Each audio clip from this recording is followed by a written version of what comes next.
Hey guys, how you doing? It's Oscar again, in case you didn't already know. I want to address something. I've had a question or two about the sizes of the flags and why the sizes are what they are. It really comes down to the stripes. There are actual government specifications, official specifications of how the flag is supposed to be, of how big everything on the flag is supposed to be. Um, if you let's say you wanted if the flag is 3 feet long, then there are actual specifications put out by the government that everything has to have its certain ratio. Um, if the flag overall length is one thing, the height is supposed to be another. Um, Based on the height and the length, the union is supposed to be so big. And if everything is so big, then the stars have to be so big and they have to be spaced a certain space apart. Everything has its official specification. There are a few websites online regarding flag ratios and specifications that can tell you that. I use one called Inch Calculator, and then you search American flags. And if you say you want a 36-inch long flag, you punch that in and hit the calculate button, and it'll tell you 36-inch long flag, it has to be this tall. The stripes have to be this thick, this wide. The union has to be this big. The stars have to be that big in order to meet government specifications. Now, you could wing it, obviously, but as far as the flags go, it really comes down to what's easier in order to make the stripes, each individual stripe. If you wanted to get just a piece of plywood, a normal piece of plywood is 4x8. If you wanted to make a 4x8 flag, then everything is supposed to be a certain, you know, length or width or whatever. But then what you're kind of doing is all you're doing is painting a piece of wood, and then you would have to lay everything out, mask everything, paint it, and it just, it's just so much more tedious and so much more work. Where if you're able to, make like my medium flags are 19.5 inches. They're 19.5 inches because each stripe is 1.5 inches. So 13 times the 1.5 makes your 19.5, and that's why they are 19.5 inches long. And the rate, according to the ratio, 19.5 inches makes a 37.5 inch long flag, with a union being certain size. Now, where we start from is you get some of this wood, right? And let's say with again a medium flag, the stripes need to be 1.5 inches wide. So you set the fence on the table saw 1.5 inches. You run the plywood through. You get all your stripes at 1.5 inches, and then you go from there to make the medium flag. Now, the small flag, nice round number again, 1 inch wide stripes. That's why it's 13 inches tall. Again, 13 inches tall, government spec ratio, 24.5 inch length, 10x7 union, da da da. Now, based on those popular sizes, you're able to find these. This is where the stars come from. This is the for the small size flag, the 24.5 by the 13, 10x7 union. The medium flag, 37.5 by 19.5 or 19.75, I believe, has this union. So unless you want to sit there and hand do and hand place and measure every single star, then you can do whatever size flag you want.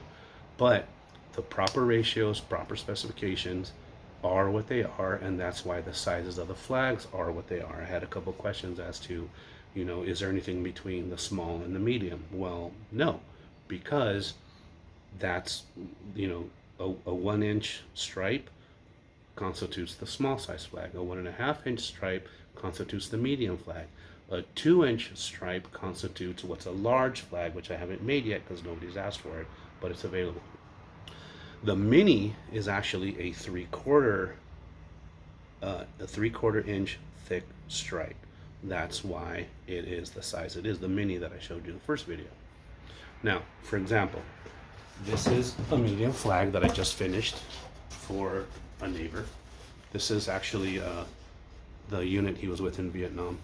So that's why these are 1.5 inch stripes, 13 of them, makes 19.5 inches, and the proper ratio 37.5 inches.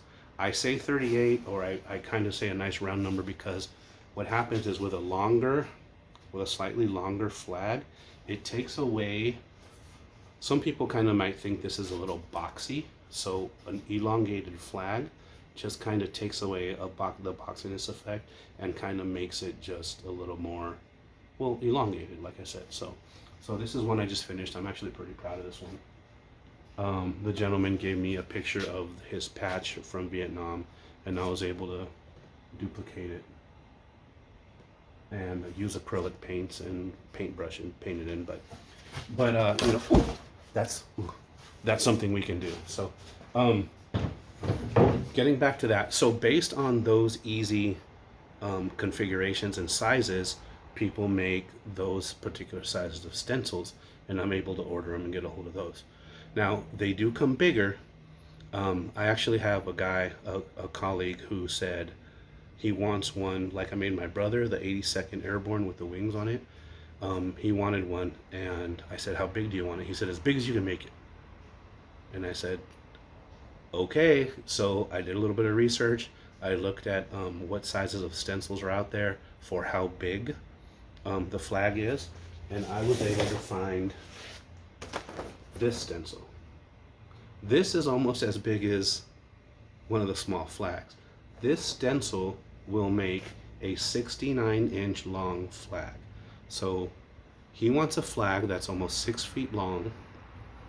This is a stencil for it, and I haven't made it yet because I haven't gotten to his project on my list.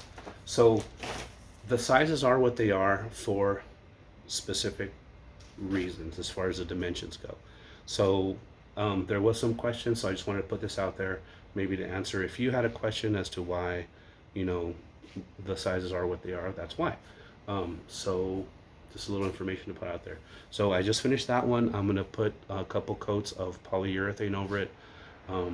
That's another thing. All my work is gonna have at least 3 coats of polyurethane for protection, and it kind of brings out a little bit of luster. What it'll do is it will actually amber the natural wood. It'll kind of give it a slightly yellowish tint, and it'll kind of bring out a little bit of a luster, plus provide all the protection from the elements. Also, if you request something from me, let me know where it's going to be. If it's going to be outside, it's going to need a whole different type of finish to protect from UV and from moisture and all that kind of stuff. So all that stuff, if you hit me up for an order, I will ask you, and we will kind of go from there. But that's why the sizes are what they are. And if you were curious, I did have a couple questions, like I said. And that's that. I hope everybody's well. Thank you. The response has been amazing. I've gotten a lot of a lot of requests for a lot of work, and I beg for your patience, because I am fortunate to still be able to go to work amid all this crap that's going on. And you know, I have the job, I have a real job, and I'm able to do this on my days off. So again, thank you for your patience, and keep the orders coming. If you want something, we'll talk about it. All right, thank you. Everybody be well, be safe, stay home.